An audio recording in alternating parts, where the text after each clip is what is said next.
Here on Democracy Now!, democracynow.org, the War and Peace Report. I'm Amy Goodman with Juan Gonzalez. This weekend, 4,000 people packed the McCormick Place Convention Center for a People's Summit. Independent Senator, former presidential candidate Bernie Sanders delivered the keynote speech. During his speech, he repeatedly criticized the Democratic Party, calling it an absolute failure and blaming it for the election of President Trump. I'm often asked by the media and others, how did it come about that Donald Trump, the most unpopular presidential candidate in the modern history of our country, won the election? And my answer is,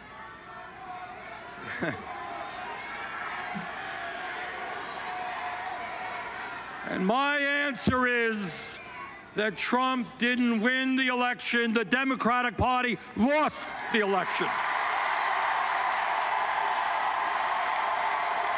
Let us be very, very clear. The current model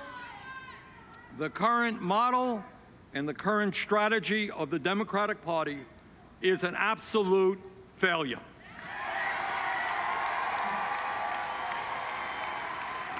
This is not my opinion. This is the facts. You know, we focus a lot on the presidential election, but we also have to understand that Democrats have lost the U.S. House, the U.S. Senate. Republicans now control almost 2/3 of the governor's chairs throughout this country. And over the last 9 years, Democrats have lost almost 1,000 legislative seats in states all across this country. Today, in almost half of the states in America, Democratic Party has almost no political presence at all. Now, if that's not a failure, if that's not a failed model, I don't know what a failed model is.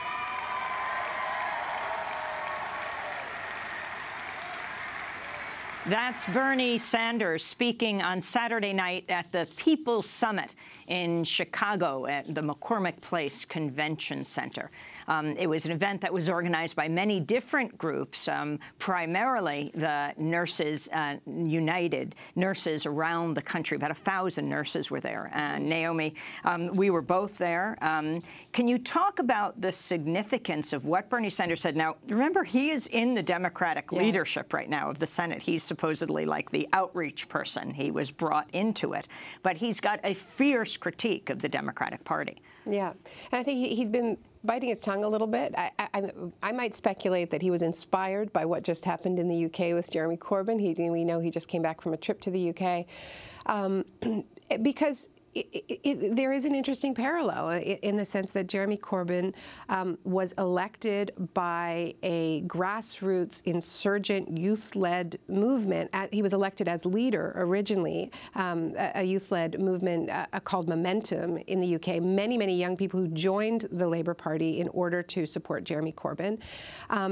And there was this, they were treated as, you know, like instead of being excited about this wave of interest in the political party, the Labour Party establishment, the so-called New Labour Party establishment, because Labour was rebranded by Tony Blair in the late 1990s to be the New Labour Party, which is kind of like a Labour-scented party, as opposed to a party of actual working people, really using the tools of marketing, as opposed to having a party that knows what it stands for and who it stands for.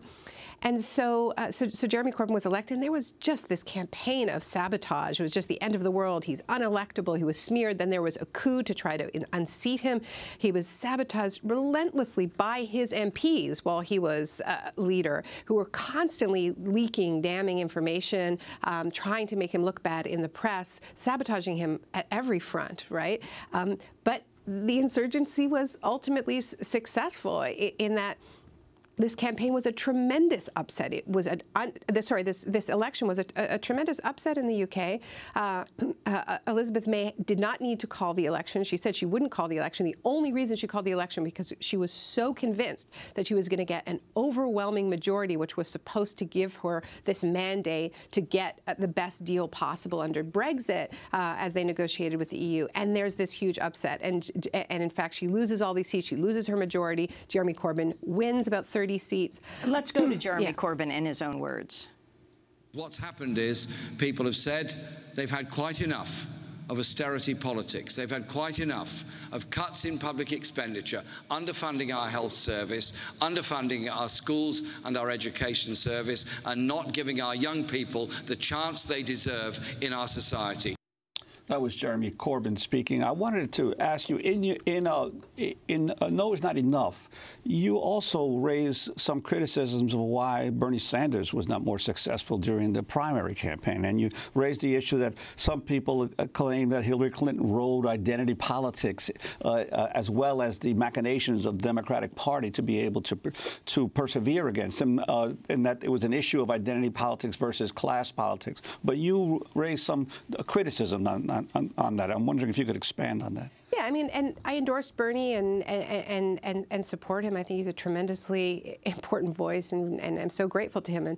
But I don't think we, do ourselves a service on the progressive side of the political spectrum. Those of us who do believe it is a moment for deep change, as opposed to these little sort of tinkering changes, to not engage in self-criticism in this moment. I mean, I am sort of disheartened by the extent to which some of this debate is still frozen, as if we are still in the primary, and you still have people in their heart, Bernie would have won camps, and you still have Hillary supporters refighting and blaming Bernie supporters for Hillary's defeat, and it's just like we have to get out of that debate. And I think among the people who did support Bernie, like the many thousands of people who are at the People's Summit, I think it's very important to understand why Bernie wasn't able to go all the way, right? I mean, he got 13 million votes. He took 22 states. He got closer than any candidate who described himself as a democratic socialist. His campaign is a political revolution. I mean, it was incredible.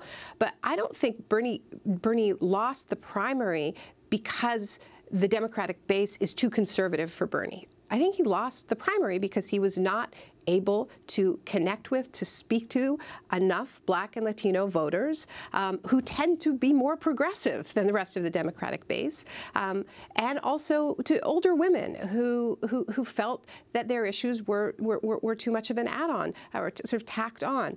So, I think, frankly, the best quote in my book is from Michelle Alexander, the author of The New Jim Crow, a wonderful author and theorist and activist, and she said to me that if the progressives cannot do a better job of connecting with Black voters, of understanding the role of race in American history and telling that story differently, she said they better get Elon Musk on speed dial because they're going to need another planet. And so I think and one of the things that I found really inspiring about the People's Summit was I think that critique was really embedded in the way the weekend was organized. I mean, beginning with the voices of organizers of color, the Million Hoodies movement. We heard from the chairs of the Women's March, including Linda Sarsour on the opening night, speaking explicitly about the need for a deeply intersectional politic, to use Kimberly Crenshaw's a very important framing, and saying, no, this is not a competition between class and economics and so-called identity politics. It is deeply interconnected, and we can't understand the story of the United States and what this economy is without understanding how race has been used systematically as a wedge to divide and enforce this brutal economic system. So I think that critique is making it in there. I don't make the critique in the book, in the spirit of finger pointing, but just because what we are seeing with Bernie's candidacy, with Corbyn's candidacy, with Mélenchon's candidacy in France, who came 2 points shy. Explain who Mélenchon was, well, not to be confused with the new prime minister. Right. So in the French elections recently, there was a surprise where Jean-Luc Mélenchon, who is a very left-wing candidate, significantly to the left of Bernie Sanders. I think he was calling for a rate of 100% taxation for the rich, right? Running on a campaign of really deep redistribution of wealth in order to pay for the social safety net. It was a much less xenophobic message. It was much more friendly to refugees than we've been hearing from French politicians, even on the so-called left. An anti-war message, a pro-peace message, making the connections, as Jeremy Corbyn did, between the failed war on terror model, foreign interventions, and terrorist attacks in France, in Jeremy Corbyn's case, in the UK. I'm really trying to get at these root causes. Jean-Luc Mélenchon picked up, I think, 10 points. I mean, he surged at the end, and he came. He was at the end of the campaign, and this is on the first ballot, because the way the French elections work is they have multiple candidates on the first ballot, and then they narrow it down to 2 candidates for the final vote for president. Yeah, and all of a sudden, Mélenchon's getting 70,000 people at rallies, right? I mean, his was the campaign that had the energy, and he came within 2 points of Marine Le Pen, so he almost made it onto the second ballot, which would have meant that it was a race between a Hillary-like neoliberal figure, which is who Macron is. Macron's a former banker. He imposed economic austerity under the government of François Hollande, despite Hollande having won the election originally, promising to resist the imposition of austerity in France.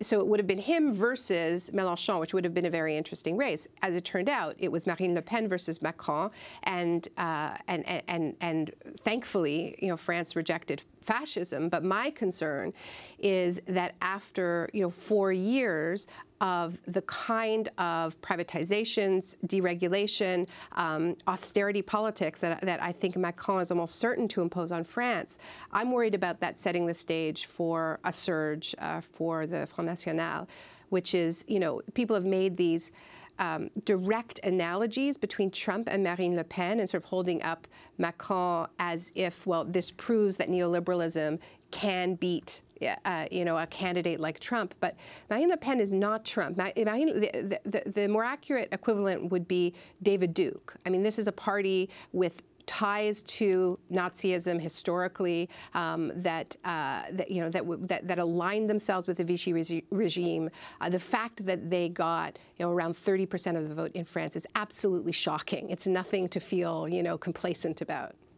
We're going to break and then come back to our discussion. We're going to talk about what Trump just recently did, pulling out of the Paris Accord, as well as health care and where it goes in this country. Naomi Klein is from Canada. We'll talk about single payer and what are its chances today as the Senate, supposedly in private, is crafting a health care bill.